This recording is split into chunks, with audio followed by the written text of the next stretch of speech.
BFM Business, 6h, 9h, Stéphane Soumier réveille la planète éco. Good Morning Business. Avec Alexandre Bompard, le patron de la FNAC. Bonjour Alexandre Bompard. Merci beaucoup d'être là. Merci beaucoup de venir nous raconter l'aventure de la FNAC. Très heureux d'être là. Mais oui, mais vous avez été très prudent quand même. Ouh là là, on y va tout doucement, notamment sur la communication. Pourquoi? Parce que dès qu'on parle au nom de la FNAC, ça fait beaucoup de bruit. Non, on a beaucoup communiqué au début parce qu'on énonçait le plan stratégique FNAC 2015. Donc là, j'ai présenté ce plan. Et après, on a travaillé 18 mois pour le décliner, le mettre en œuvre. La cotation nous a beaucoup occupé, vous imaginez. Cotation en bourse, 8 mois pour coter une société comme ça en bourse. Et puis maintenant, comme on a des premiers résultats, la cotation qui est faite, on peut reprendre un peu la parole et exprimer tout ce qui a été fait par nos belles équipes depuis 2 ans. Mais quel résultat vous avez? J'ai vu un chiffre d'affaires en recul, moi, celui qui est sorti la semaine dernière, c'était ça, puisque maintenant vous publiez au trimestre d'ailleurs. Absolument, on publie au trimestre. Chiffre d'affaires en recul, avec des parts de marché en hausse, mais chiffre d'affaires en recul. Alors qu'est-ce que, au fond, ces résultats, ils confirment la tendance des 3 dernières années. Qu'est-ce que c'est au fond nos marchés? Ce sont des marchés qui déclinent d'à peu près 10% sur les marchés de consommation de biens électroniques et les marchés de biens culturels. Consommation 10% par an depuis 3 ans. Conjoncturel depuis 3 ans. Qu'est-ce que fait la FNAC sur ces marchés? Elle gagne des parts de marché, elle surperforme le marché, elle fait mieux que ses concurrents.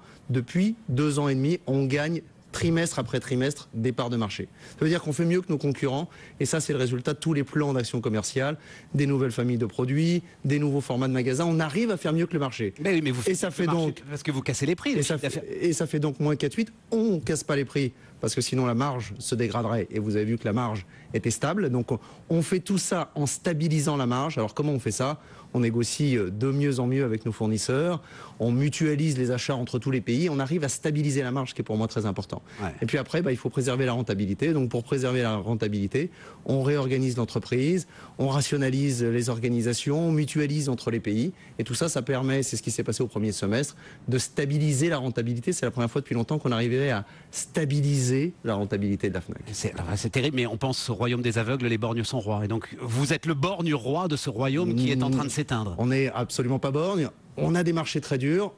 Il faut résister. On résiste. Et comment on résiste? Parce qu'on transforme. Si on s'arrêtait de bouger, ça serait fini. Il faut qu'on bouge. C'est ce qu'on fait depuis 2 ans. C'est ce qu'il faut qu'on continue à faire avec toutes les équipes. Il y a une transformation complète à la fois du modèle commercial, du modèle économique, pour arriver à tirer profit de tous les plans de transformation et, parce que je ne désespère pas que ça vienne, être capable de capter la croissance de nos marchés quand elle reviendra. C'est ça. C'est dans ces conditions et c'est cette optique-là qui conduit tous les plans d'action aujourd'hui. Et ça veut dire de manière encore très pratique qu'on est encore à l'heure des réductions de coûts là aujourd'hui pour la FNAC.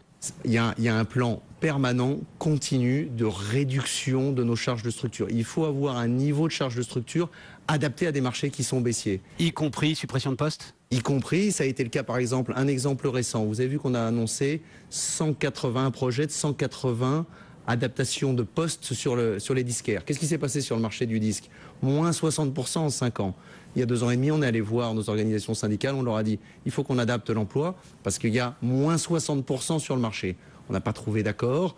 On est donc arrivé à la conclusion évidemment qu'il fallait un plan d'adaptation des effectifs qu'on a annoncé il y a maintenant 2 mois pour adapter nos effectifs à nos marchés. On a quelques marchés très déclinants comme ça. Et donc, il y a un plan permanent de réorganisation, de réorchestration. Ça passe aussi par des nouvelles négociations avec nos fournisseurs, ça passe par des négociations avec tous nos prestataires techniques pour rabaisser nos charges de structure. C'est un mouvement continu avec un objectif, en plus du plan commercial, en plus du plan de transformation. Quand la croissance sur nos marchés, parce qu'on est sur des marchés d'innovation, reviendra, on doit être capable de capter la croissance. Mais alors, vous sortez des marchés, ça rend les choses passionnantes. Alors après, et vous me le disiez, le problème quand moi je suis patron de la FNAC, c'est que chacun me raconte son expérience client. Et en même temps, c'est génial. Et c'est la richesse de l'entreprise. Oui, c'est la richesse de l'entreprise. Boum, on rentre à la FNAC parce qu'on sait que Alexandre Bompard va venir et on tombe devant une cafetière. C'est les cafetières qui vont sauver la FNAC, Alexandre Bompard? Alors, elle est là, mais vraiment, il faut ceux qui ne sont pas rentrés à la FNAC, la cafetière, elle est là, à côté du dernier Samsung que vous vendez et à côté des derniers bouquins que vous êtes en train de vendre. On a des marchés qui se rétractent pour un certain nombre d'entre eux de manière structurelle. On parlait du disque. Qu'est-ce qu'on fait?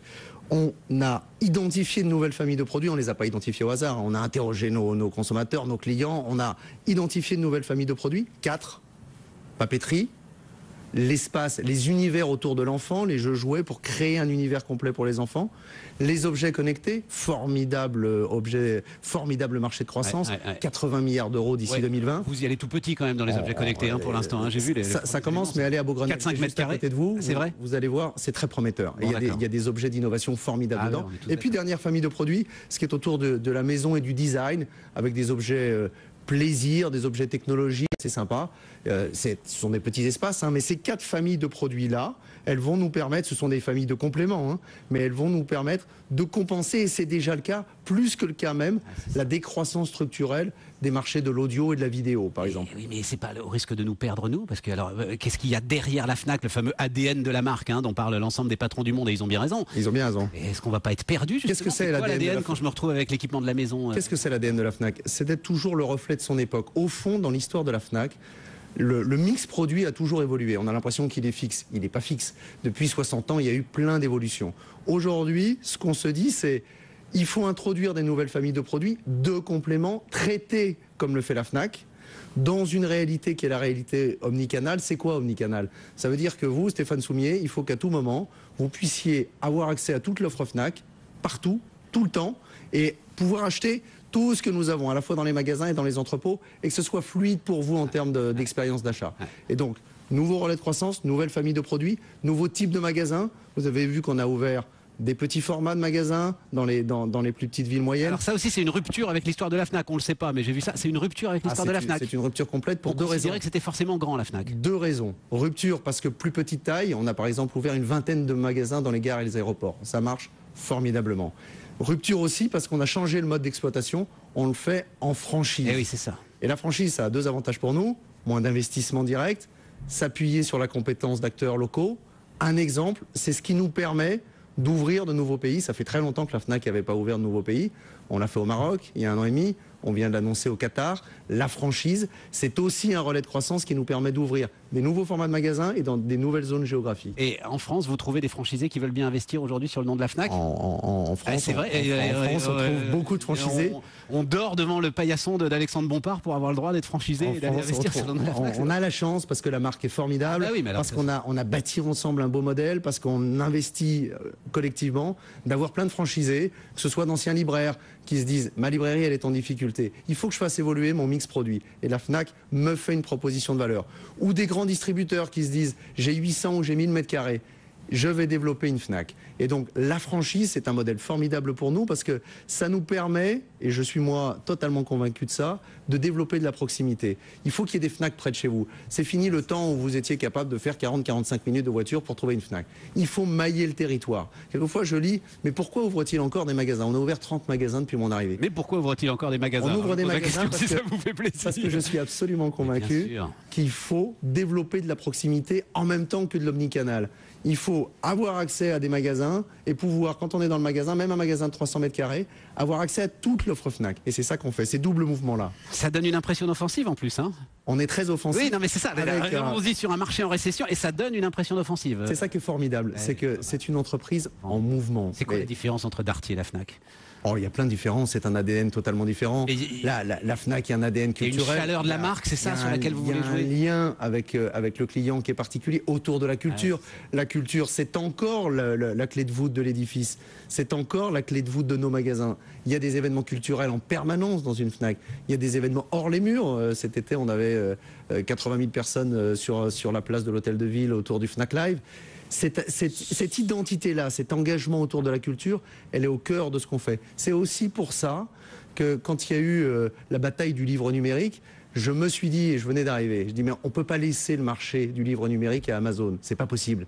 Et donc on s'est associé à Kobo, qui est une société canadienne, pour dire lançons le concurrent. Il faut qu'il y ait une solution française qui soit capable de faire jeu égal avec Amazon. C'est le cas 18 mois après. Vous faites jeu égal avec... Enfin, jeu égal sur votre marché. Sur celui-là. sur votre marché.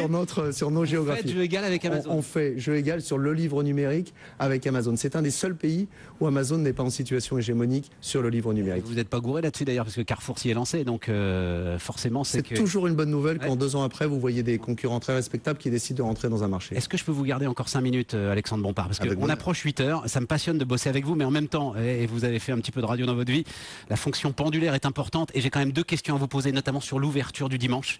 Je voudrais avoir votre réponse là-dessus. Donc on parle de ça dans un instant sur BFM Business. Chaque